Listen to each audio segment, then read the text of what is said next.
You're joining us in a part of a series that we've been going through, one of my favorite subjects, which is dealing with the life of David. We're talking about the shepherd king, and today's presentation we're going to be dealing with the subject of from Carmel to Ziklag.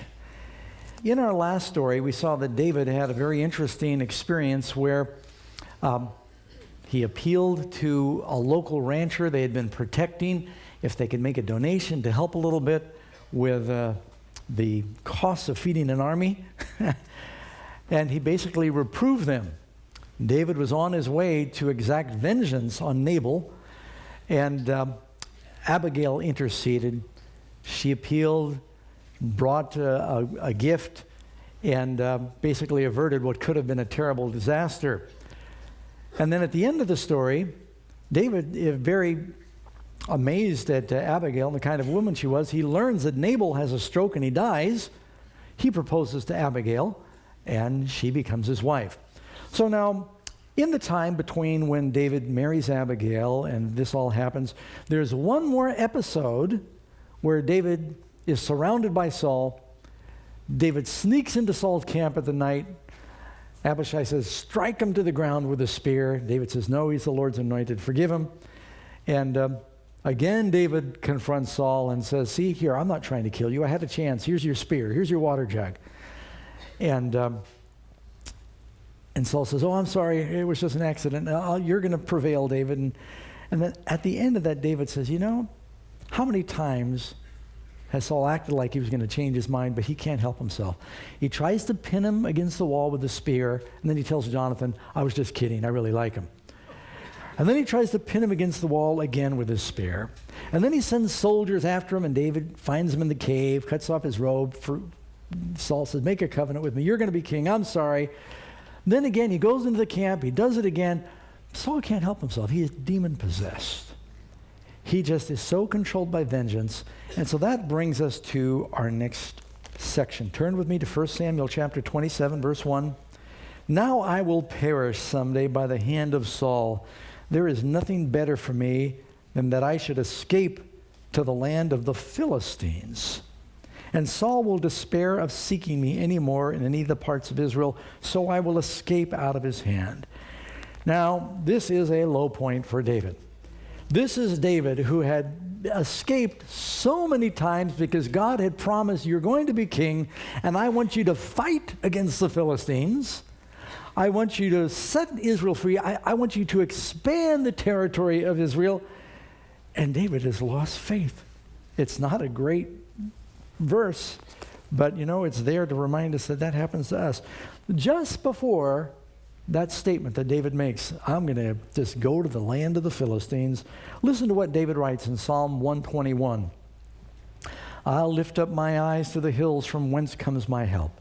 My help comes from the Lord who made the heaven and the earth. He will not allow your foot to be moved. He who does not slumber, he shall neither slumber or sleep who keeps Israel. The Lord is your keeper. The Lord is your shade at your right hand. The sun will not strike you by day, nor the moon by night. The Lord shall preserve you from all evil. He will preserve your soul. The Lord shall preserve your going in and your coming out from this time forth, even forevermore. Well, that's great. He should have read that psalm. God will keep you. God will preserve you. God will not forsake you. Now, the reason I think this is important for us to consider, because you have all sung songs before that have wonderful statements of faith, but you don't live them out. I have too. But since I'm looking at you, I'm going to talk about you. You know what I'm talking about? We read these statements, we say these prayers, we talk about the victories and things that God has done for us. And you know what? In listening to the devil for 5 minutes, you can forget a lifetime of God delivering you. Just look at the children of Israel. When they're in Egypt, God miraculously feeds them with bread from heaven. He delivers them from the Amalekites that attack them. He gives them water out of a rock. He sends plague after plague on their enemy. He parts the sea for them, pillar of fire to keep them from being in the dark. He does all of this, and after doing all of this, you know what they say? First time something gets rough, they said, Oh, the Lord brought us out here so we could perish in the wilderness. Let's just go back to Egypt. We'll go back to our enemies, the land of the enemy. You know, I sort of probably misnamed this message. I should have called it the land of the enemy, because the whole thing takes place in the land of the enemy. Sometimes God's people try to serve the Lord in the land of the enemy. And so you know what David does. I'm going to go back to 1 Samuel 27. David arose and he went over with 600 men who were with him to Achish, the son of Maoch, the king of Gath. Now, have you heard the word Gath before? This is the second time David goes to Gath. Remember, Goliath was of what? David is going to the hometown of his chief adversary that he's killed. Now, he did this once before, but when he went before, he ran there by himself. And even Achish said, what is this David that they sang? You know, Saul has killed his thousands, but David his 10,000s. That would be 10,000 Philistines. And he's here? And that's when David pretended he was crazy. That's back in Achish. Now he's back in Achish again. Except Achish now welcomes him because David, he realized David kind of fooled him before. David's been running around the hills with a small army. And they've learned that Saul keeps trying to kill David. There's a civil war in the country, and you know that old expression, my enemy's enemy is my friend. And since Achish was enemies with Saul, and Saul was enemies with David, David said, well, if I'm not going to be able to live in Israel where Saul is, he won't give up hunting me. I'll just go stay where Achish is. And Achish says, aha, I have just strengthened my army by 600 men. Not only 600 men, the chief crack forces of Israel. You know, different armies have got their Green Berets or their Navy SEALs or their Army Rangers. David was the elite force of Israel. He was, at one time, he was Saul's armor bearer. Then he became a captain, and every time, David never lost a battle. You read about it. And now that elite force of David has just come to Achish, and he's going, all right. It flatters him, and they bring their families. They are now going to be on my side. I bet we can overcome Israel at this point. Achish receives him. And so for a few days, David and his 600 men and all their families, they're down there with Achish. But, you know, David noticed something. You read a little later in the Bible, you find out Goliath had a family. David's walking around Gath with Goliath's sword. Painful reminder that David had beheaded the champion of the town. You read later in the Bible, you find out Goliath has a brother, and he's got maybe 2 brothers and 2 sons. The Hebrew's not clear, but he had some relatives that were big. There's another guy in Gath who was a brother of Goliath. He's got 24 fingers and toes, 6 on each hand. And, you know, that is, I've seen that myself. It's not that uncommon, especially if there's any incest. How many of you have seen a cat with like 7 toes? It usually comes from inbreeding with the cats. And the theory is that the people in Gath saw how big Goliath was, that they were trying to inbreed the family a little bit to get an army of Goliaths. And one of them came out with 24 toes. He later is killed by David's brother, Shimei. But they were alive at this point in Gath. So you got Goliath's relatives walking around town. And they're looking at Goliath, and King Achish says, you know, I'm so glad you've come to join me. Finally, David says to the king, verse 5, if it pleases you, maybe you could give me another place to stay in your territory, somewhere to dwell. It's not fair that I should be staying in one of the royal cities with the king. I'm not worthy. But really, David realized it was causing a little bit of anguish. And the other thing was, they worship Dagon. They worship other gods in Gath. And David wanted to be in a position where he was a little further out of the capital where he could worship Jehovah, because it was going to be a conflict. Now, the Philistines had 5 major cities. They had Ashdod, Ashkelon, Gaza, Ekron, and Gath. The Philistines did not have one king. They were divided up in a little more kind of a Greco-Roman style, where they had 5 kings, and they were representative kings, and these were the 5 principal cities. There was a king of Ashdod, Ashkelon, Gaza, Ekron, Gath. And so Gath was a little further south of Judea. It was closer to the border of Judea and the land of the Amalekites and the Arabs in the desert regions. So Achish says, I'll tell you what, I'll give you Ziklag, and you can stay in Ziklag. Now, Ziklag means winding. And while David is living in the land of the enemy, he is on a winding road. And Ziklag was a fortress city down on the borders of the Philistine territory, bordering Judah and bordering the country of the Arabs, really, that lived down there. Therefore, from that time to this time, it says Ziklag has belonged to the kings of Judah. Now, the time that David dwelt in the country of the Philistines was 1 year and 4 months. And he acted like he was friends. But you know what's really going on? It says, David and his men, I'm in verse 8, David and his men raided the Gershurites and the Girzites and the Amalekites, for those nations were the inhabitants of the nations from old, as you go to Mount Shur, even as far as the land of Egypt. So David, he's got to feed an army. And so what he does is, they pretty much have filled up the city of Ziklag. He and his soldiers, they go on raids. It's very common. You remember the story of Naaman? That's how Naaman and his family got the little girl. They went on a raid in the northern country of Israel, and they would kill, they'd seize the livestock, they'd kill anyone who resisted, they'd take away the women and children as slaves, and they're always raiding each other's borders. You remember the story of Elisha when they're burying Elisha? It's an interesting story. They're going out to conduct the funeral, and they haven't quite lowered the body down in the grave yet, and all of a sudden they see Moabite raiders are coming into the country, and they say, what do? We got to bury this man. It wasn't Elisha. They had to bury a man. And they saw that Elisha's grave was there. And so they opened up the lid off Elisha's grave. They tossed him in, and he came back to life when he touched the bones of Elisha. You remember that story? But it was the raiders were coming. They're always raiding each other's borders. You lived in Israel back in one of those days. You didn't want to live on the edge.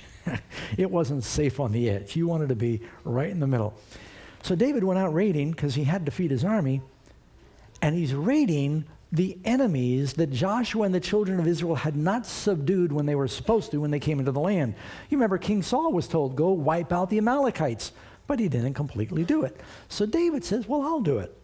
So he attacks the Amalekites and the Gershurites and these other countries that had been enemies of Israel, and they were allies of the Philistines. But when he does this, he then brings gifts to Achish. He says, here's some livestock, but he doesn't bring any people, because he's telling Achish, he'd say to him, where'd you go raiding today? He said, I was raiding Judah. I was raiding the Jews, the Israelites. I went to Judah and against the southern area to the Jarshumalites, and against the southern area and the Kenites. They were related to Israel. Some of you remember a girl named Jael who killed Sisera. She was a Kenite. They lived down in that country.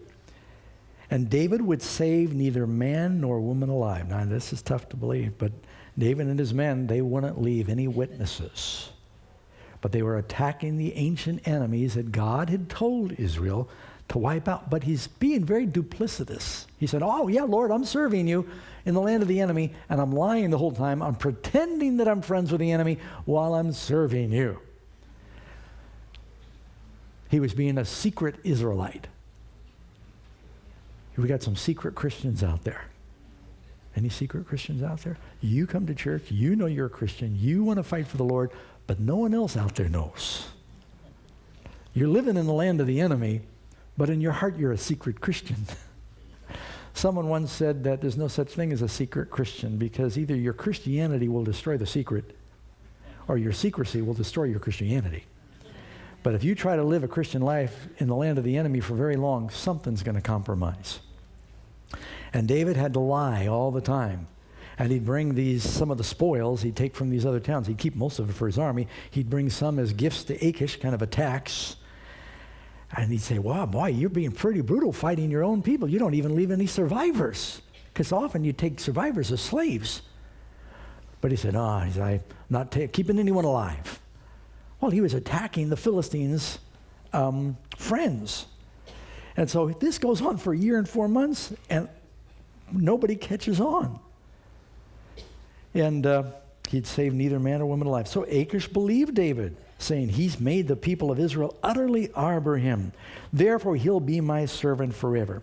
Now, something I think is interesting, that when David makes up his mind that he's going to go stay in the land of the Philistines, so many other times David, he's got a priest with him, and he will say to Abimelech, bring me the ephod. Let's inquire of the Lord. But David never inquires of the Lord about going to stay in the land of the Philistines. Something else, as well as the scholars can tell, David never writes a song while he's down there.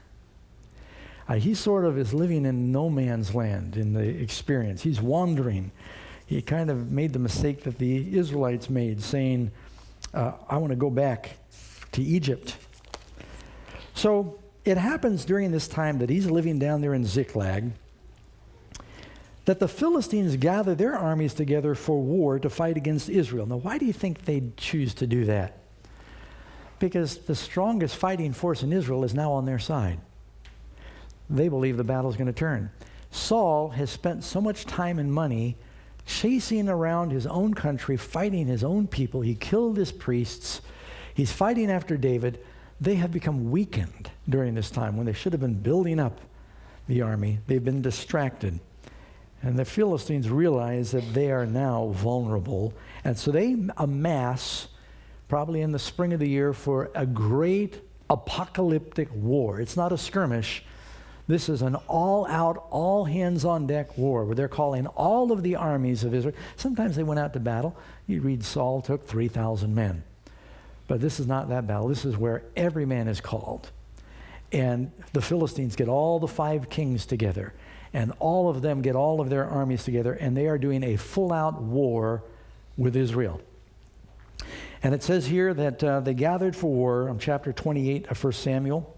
And Achish, the king of Gath, says to David, you'll surely know that you can go out with me to battle, you and your men. You're going to join us, aren't you? And David said, man, what am I going to do? How am I going to go fight against my own people? God said, I'm supposed to be the king of these people. I'm supposed to kill them? I can't do that. But here he's been lying to Achish, so what do you say? And so he kind of gives a veiled answer. He says, you know what your servant can do. What does that mean? And Achish said, and then I'll make you one of my chief guardians forever. You'll be my number 2 man. How sad. David, who is supposed to be the king, he is now standing shoulder to shoulder with the Philistines that worship fish gods. And that really was that. This kind of hurt him for years after that the people always knew you compromised. God had delivered you so many times before, and you forgot about all those times God protected and delivered you, and you lost faith that he would keep delivering you, and you compromised right before you were anointed king with the enemy. And you made friends with the enemy, Gath of all things, the king of Goliath. And so, he said, yeah, sure, whatever you say, your majesty. Now, it goes on to say in verse 3, Samuel had died. It mentions that also in chapter 25, but it's reminding us what we're about to get into. Samuel had died, and all Israel had lamented for him and buried him in Ramah in his own city. And Samuel had put the mediums and the spiritists out of the land. And the Philistines gathered together, and they came and encamped in Shunem. So Saul gathered all of Israel together, and they encamped in Gilboa. You all remember where Shunem is. That's where the prophet Elisha used to stay with that great woman of Shunem and her family. And when Saul saw the army of the Philistines, he was afraid, and his heart trembled greatly. And this is a man who had once been anointed by God, filled with the Spirit of God, had the courage of God. It didn't matter how many soldiers there were, but he's now separated himself from God. He's grieved away the Holy Spirit. And Saul inquired of the Lord, and the Lord did not answer him. Well, he'd killed all the priests. How do you inquire of the Lord then? Neither by Urim or by the prophets. This is when you get to the place where you don't hear the voice of the Lord anymore. You've wondered what the unpardonable sin is like. That doesn't mean that sometimes we all go through spells where it seems like God is quiet. That doesn't mean you've grieved away the Holy Spirit. Don't misunderstand.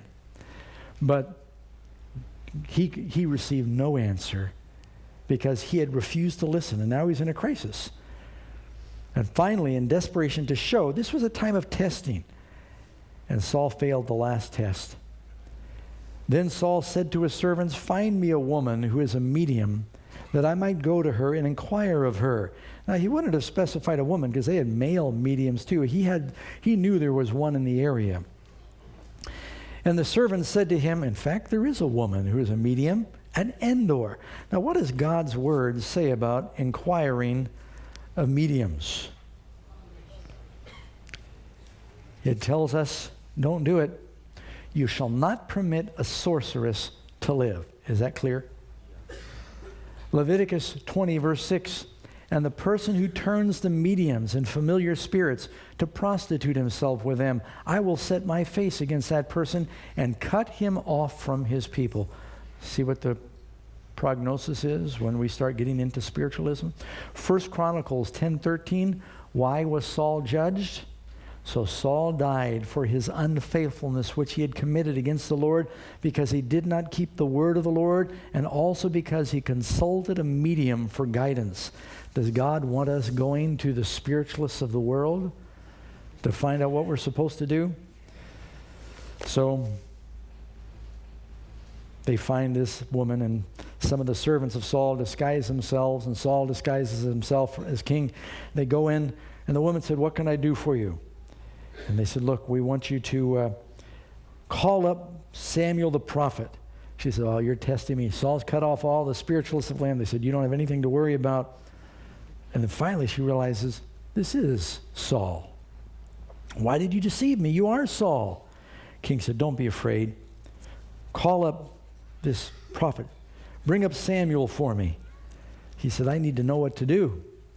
And so this apparition appears. She goes through her incantations, and she throws a little gunpowder on the fire or something. And, they dance around, and they've got the vapor and smoke, and they make the woo-woo noises. And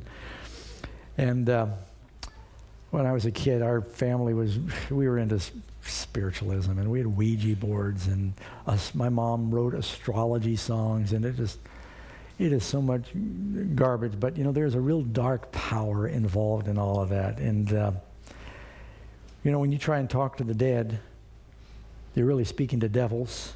One of the last great deceptions that's going to come on the world, it says that 3 unclean spirits like frogs, Revelation 16, come out of the mouth of the beast, the dragon, and the false prophet, and they go forth to the kings of the earth to deceive them. And I think there's going to be devils that will impersonate the dead, that are going to start manipulating leaders of the world who've gotten involved in spiritualism in the last days because they don't know the dead are dead. And this is exactly what happened to King Saul is going to happen to people in the last days. This happens before great judgment on God's people. It's going to happen in the end also.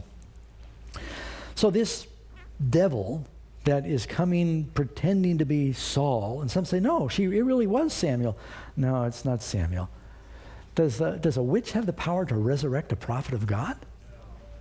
And also the message that is given is a totally hopeless message. And it says, you're going to die tomorrow, and your sons are going to die. And finally, when Saul hears this, he just falls flat out on the ground. He is so overcome with fear. He hadn't eaten anything that day. Verse 20, and Saul fell full length on the ground and was dreadfully afraid because of the words of Samuel. And there was no more strength in him. He had eaten nothing all that day and all night. And the woman came to Saul, and Saul, he was severely troubled. She said, look, I listened to your voice. I put my life in my hands, and I did a seance for you, is what it amounts to. And now you have to listen to me. Let me feed you something. So she goes and kills a fatted calf. It's very different from the fatted calf that Abraham kills for the Lord. And boy, they must have been fast back in those days. The prodigal son comes home, they have a feast right away. Kill the fatted calf. I mean, they knew how to clean a calf and cook it and make bread in no time. It always amazed me. Now, she does this because Saul's there, and he's got his entourage. He's got his guard and his servants, so she's not only got to feed him, she's got to feed all of them. But how sad. Where's David? He should have been ready to walk in and fight in that battle and been victorious, and maybe Saul would have died and David would have been proclaimed king, but at least fighting on the right side. David is in the land of the enemy, and because David's in the land of the enemy, now Saul is in the land of the enemy, and he's talking to a witch. it's not a very bright chapter. When you read the last few chapters here in 1 Samuel, God's leaders are hanging out with the enemy. And so finally, she feeds Saul, and he and his servants leave. And go to chapter 29. Then the Philistines gathered together and all their armies at Aphek, and the Israelites encamped by a fountain which is in Jezreel. By the way, there's a valley there by Jezreel called Megiddo. And so when you read in the Bible about the Battle of Armageddon, there are many great battles that took place in the valley of Jezreel, which is Megiddo, same area. The Battle of Gideon was in Megiddo, the valley of Jezreel. The valley that in the days of Deborah was here in the valley of Megiddo, means hill of Megiddo. It's above the valley of Jezreel. This is another pivotal battle that takes place there. And the lords of the Philistines passed in review by hundreds. They get all their armies together, and here we are from Ascalon, here we are from Ekron, here we are from Gath, and they all, big parade, and they're all with their pomp and their ceremony. And then trailing the troops of Gath, the other kings of the Philistines see 600 or 700 Hebrews. And they're going, what? We're getting ready to go fight the Hebrews. What are they doing here? Can you understand their dismay? And the army's actually grown. Something I left out I need to tell you. Why David is at Ziklag. Listen to what you read in 1 Chronicles 12. Soldiers begin to come to David. They see that Saul has lost courage. They see that Saul he's raving. I mean, before when he had his episodes, David would play the harp, but the musician's gone now. And so they're losing confidence in their king. You read in 1 Chronicles 12, verse 1. Now these were the men who came to David at Ziklag, while he was still a fugitive from Saul, the son of Kish. And they were among the mighty men, the helpers in the war, armed with bows, using both the right hand and the left hand in hurling stones. That's good, man. I can't throw a rock with my left hand. They were of Benjamin. It says they could hurl stones at a hair's breadth and not miss. And they could fire arrows with the bow. They were talented. And they were of Benjamin, Saul's brethren. So now they're not just coming from Judah. The people of Benjamin, his own family, are losing faith. Read in 1 Chronicles, same chapter, go to verse 20. 1 Chronicles 12:20. When he went to Ziklag, those of Manasseh defected to him, were Adnah and Jozabad and Jadiel and Michael and another Jozabad and Elihu and Zelitha, captains of thousands who were from Manasseh. And they helped David against the bands of raiders, for they were all mighty men of valor. And they were captains in the army, for in that time they came to David day by day to help him until his army was a great army like the army of God. So before he finally goes to Ziklag, or from Ziklag to go to the battle in Jezreel, it's not just 600 men. His army is swelling because they're all coming to him because he's got his own kingdom now, his little fortress, his own city of Ziklag. And so all of a sudden the Philistines, they see that the parade, all these soldiers are in review before they go into battle, and all of a sudden there's a whole contingent of hundreds and maybe over 1,000 now of soldiers come with David leading them, and they look at Achish and they go, what's with this? What are these Hebrews doing here? And now David, of all things, David, talk about being low, he even gets rejected by the Philistines. But the princes of the Philistines, I'm in 1 Samuel 29:4, the princes of the Philistines were angry with him. So the princes of the Philistines said to him, make this fellow return, that he goes back to the place where you've appointed for him. They basically said to Achish, are you crazy? We're going to go into battle. What better way for him to make peace with Saul than in the middle of battle to turn on us? Because that had actually happened, if you read your Bible, in the battle of Michmash. It tells us that the Hebrews that were slaves to the Philistines that went into battle against Israel, they turned on the Philistines in that battle. And they said, this is going to happen again. They're going to turn on us. And so Achish goes, he says, look, David, I'm sorry. He says, I trust you. Matter of fact, you can read verse 6 of chapter 29.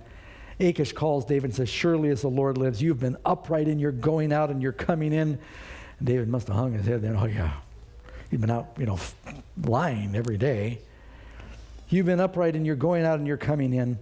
and everything you've done has been good in my sight. For this day I've not found any evil in you from the day you came to me. Nevertheless, the lords of the Philistines, they don't favor you.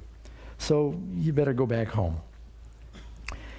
It's really hard to fight the enemy when you're with the enemy.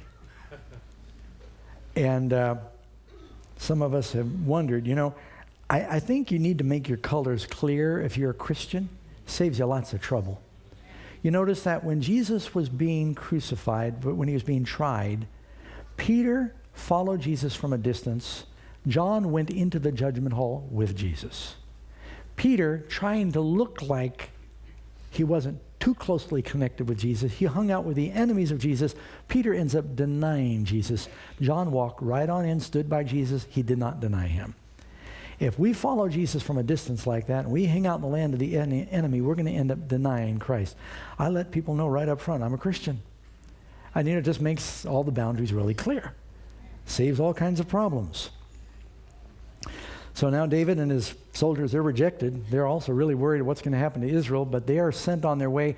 And my guess is that the Philistines, they send a little contingent of scouts. They said, follow them, make sure they go back, that they don't turn around. And so they're sent on their way. They've got to head back now. 90 miles they've marched from Ziklag up to Jezreel. That's a long ride. They've only been there a day or two. Now they got to turn around, they got to come all the way back again. I want you to know that because they're really tired and they have to go into another battle.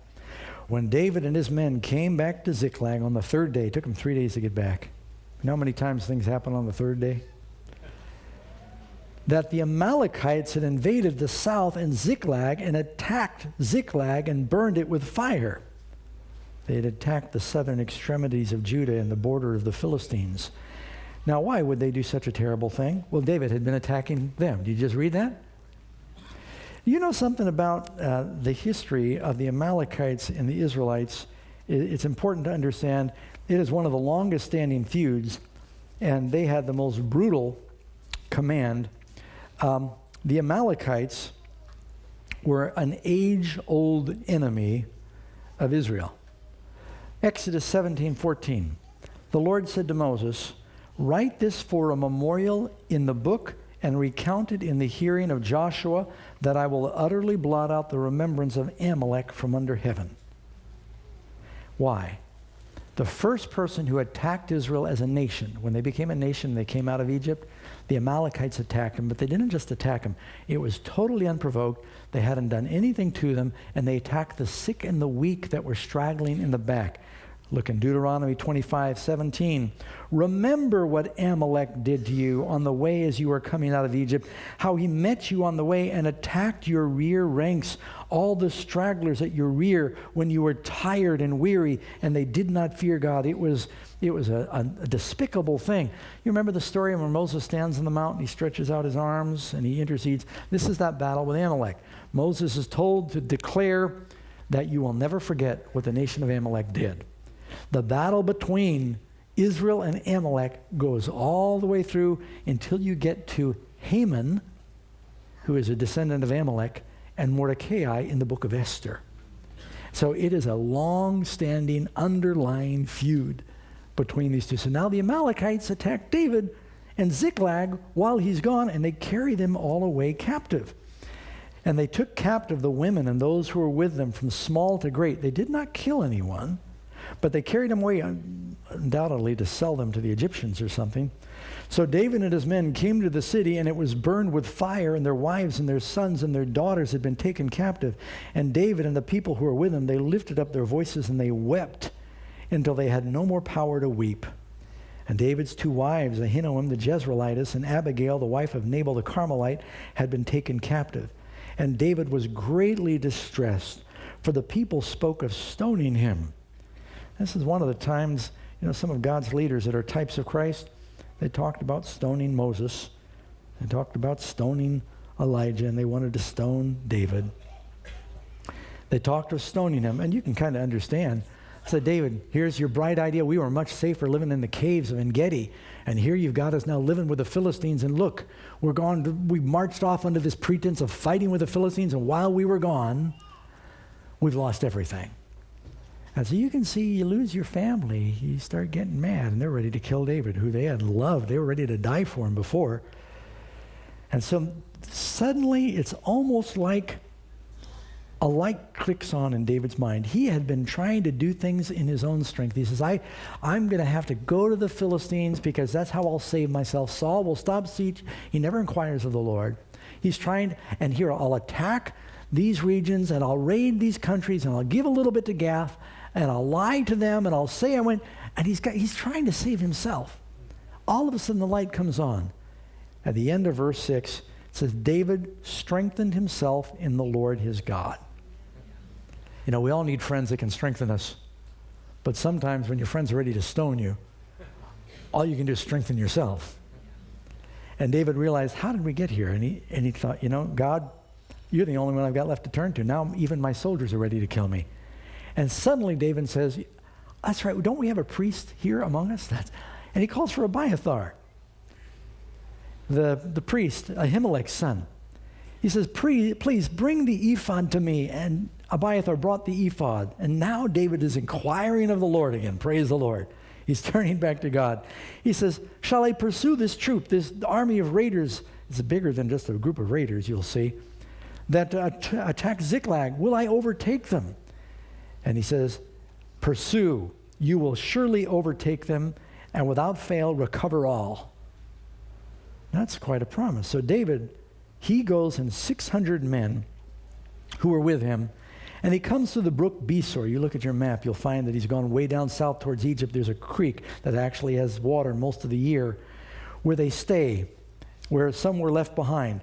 But David, he and 400 men pursued, and 200 stayed behind. Now, can you understand why they're tired? They marched 90 miles north with the Philistines, ostensibly to fight against Israel with them. Then they're rejected. They marched 90 miles back, and now they found out that their family's been attacked. Now they got to go march on another battle. You ever do the math on that? That's a lot of, they're marching like 200 miles in just a few days, and they are, even though they're trying to save their families, they physically cannot go on. Some of you remember the story when Gideon and his 300 soldiers were attacking this vast army of 1 million. It says they were pursuing exhausted. They were exhausted, but still pursuing. And what gives you the strength to go on when you're exhausted? How could David, some of the men stayed behind, but David and his men, they went on. How could you keep going on when you're physically at the end like that? And then once you get caught up with them, what do you got to do? You got to fight. You just get in there, you think, I can rest. No, now you got to fight a war. Their love for the lost family mobilizes them. When you love somebody and you got to go the second mile to get them, it's no problem. And so David's thinking about his wives, and he has children actually at this point, though they were very young. And all of his men, they've got wives and children, and they are going to go until they drop to try to save them. But God gave him a promise. He said, you'll recover all. So while they're pursuing, they find out there among all the footprints from the Amalekite camels in the dust, there's a slave that is laying on the ground half dead. They found an Egyptian in the field, and they brought him to David. They had to carry him to David. And they gave him bread, and he ate, and they gave him water. I'd have the water first. And they gave him a piece of a cake of figs and 2 clusters of raisins. He was hungry. So when he had eaten, his strength came back to him, for he had not eaten bread or drunk water for 3 days and 3 nights. There you got it again, 3 days and 3 nights. That sound familiar? And he revived.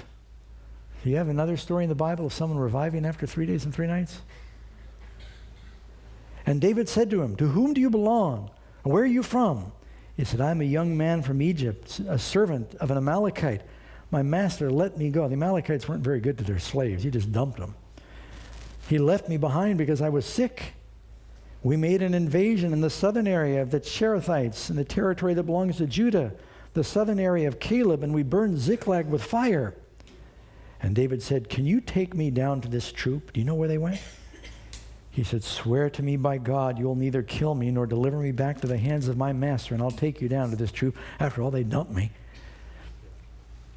And he brought him down there. There they were spread out over all the land, eating and drinking and dancing because of the great spoil that they had taken from the land of the Philistines and from Judah. And David sees them. They probably watched on the hill and rested a little bit. They let them get good and drunk. And he knew his family was down there. But they stood up there, and it says, and David attacked them from twilight until the evening of the next day. For a whole day. That must have been a big army, because it said not a man of them escaped except 400. When you say not a man, only 400, whenever you say only 400 escaped, well, how many were there? Must have been thousands.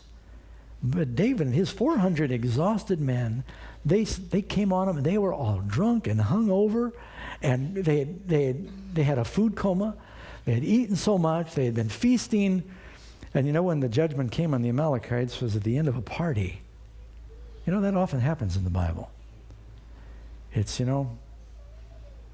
when the party's over, the judgment comes. And they attacked them. 400 young men escaped on camels. And David, just as the prophet had said, the priest said, he recovered all the Amalekites had carried away. And David rescued his 2 wives, and nothing of theirs was lacking, either small or great, sons or daughters, spoil or anything which they had taken, except now they've got even more, because they not only got what they took from Ziklag, they've got what they took from everywhere else, plus what they had. And David just keeps growing in spurts. You notice? He blessed him with Nabal stuff, and now he's been blessed again. And you'll find out he ends up paying a tithe of everything he gets here to the elders of Israel. So he recovers everything. Now, who does David represent in our study we've been doing? Jesus is called the Son of David. Is Jesus going to come? Will there be a great judgment? Will it come at an hour when the world least expects it? Is he going to recover all that trust in him? And even though we've been taken captive by the enemy, if we're his children, he is coming to rescue us. Jesus is pictured in Revelation coming on a horse with a sword, isn't he? David comes down when the enemy took his family. He comes down with a sword and a horse. You know, there's another story in the Bible. How many of you remember when word comes to Abraham that Sodom has been captured, and Gomorrah and the other cities, but that meant Lot and his family were all captured. Abraham and some friends arm themselves, and they go attack 5 kings up in the north. His name was Chedorlaomer. Took me years to learn how to say Chedorlaomer. They went to attack them, and Abraham recovers all, doesn't he? And when you're fighting for the Lord, for the salvation of others, and not only does Abraham recover all, he ends up with a great bounty, and he pays tithe on it.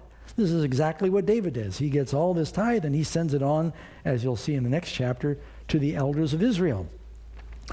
Now, David comes back, and he meets up with the other soldiers, and they go through a little argument. They decide to share all the spoil, because they've got even more now than they had before.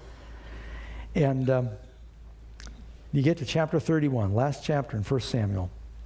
Now we're going to flash forward to the battle in the north, what's happening up north where David and his men had been just rejected. Now the Philistines fought against Israel, and the men of Israel fled from before the Philistines and fell slain on Mount Gilboa. And the Philistines followed hard after Saul and his sons. And the Philistines killed, always makes me sad to even read it, the Philistines killed Jonathan, Abinadab, and Malchishua, Saul's sons. And the boys were doing the best to save their father. And so they were slain first. And the battle became fierce against Saul. And the archers hit him. And he was severely wounded, more than one arrow, by the archers. And he's surrounded by his crack troops, and they're trying to fight back the Philistines as well. Because Saul knows he's mortally wounded. He's bleeding profusely. And what he's afraid of is that the Philistines are going to break through, and they're going to get him. And they're going to just torture him and taunt him. And he says to his armor bearer, "Draw your sword and thrust me through with it, lest these uncircumcised men come and thrust me through and abuse me." He said, "Don't let them have the credit. I've fought them all my life. I don't want them to kill me." But his armor bearer would not, for he was greatly afraid. You know what the principal job of the armor bearer is? At all costs, save the life of the king, not kill the king. He said, I can't do that. And he would not. Therefore Saul took a sword, and they were sharp, and he fell on it. You've heard that expression probably used 100 times. Don't fall on your own sword. It's all drawn from this story in the Bible. Saul, he didn't have anyone else to do it, so he put the sword on the ground, and he fell right into it and mortally wounded himself. And his armor bearer, when he saw what happened, and he saw that they were surrounded, he fell on his sword, and he died with him. So Saul and his 3 sons and his armor bearer, it's interesting, it mentions not just his sons, but it mentions twice the armor bearer. You know, I think it's interesting because David was once his armor bearer. And I have a feeling if David was there, that wouldn't have happened. And all his men died together that same day. Now, it doesn't mean the whole army died, because Abner and others survived, but a lot of soldiers fell on the field. And the men of Israel who were on the other side of the valley, and those who were on the other side of Jordan, saw that the men of Israel had fled, and that Saul and his sons were dead. They forsook the cities and fled. They had to flee. They lost a great territory to the Philistines.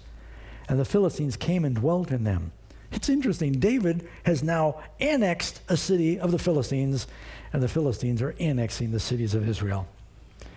So it happened the next day when the Philistines came to strip the slain, that they found Saul and his 3 sons fallen on Mount Gilboa. And they cut off his head, what David had done to Goliath. And they stripped off his armor, what David had done to Goliath. And they sent word throughout the land of the Philistines to proclaim it in the temple of their idols. They are rejoicing. They are glorifying these pagan gods among the people. And they put his armor in the temple of the Ashtoreths. And they fastened his body to the walls of Bethshan. It's interesting that the Bethshan means a place of peace, a house of peace. Now, Bethshan is in the territory of Israel.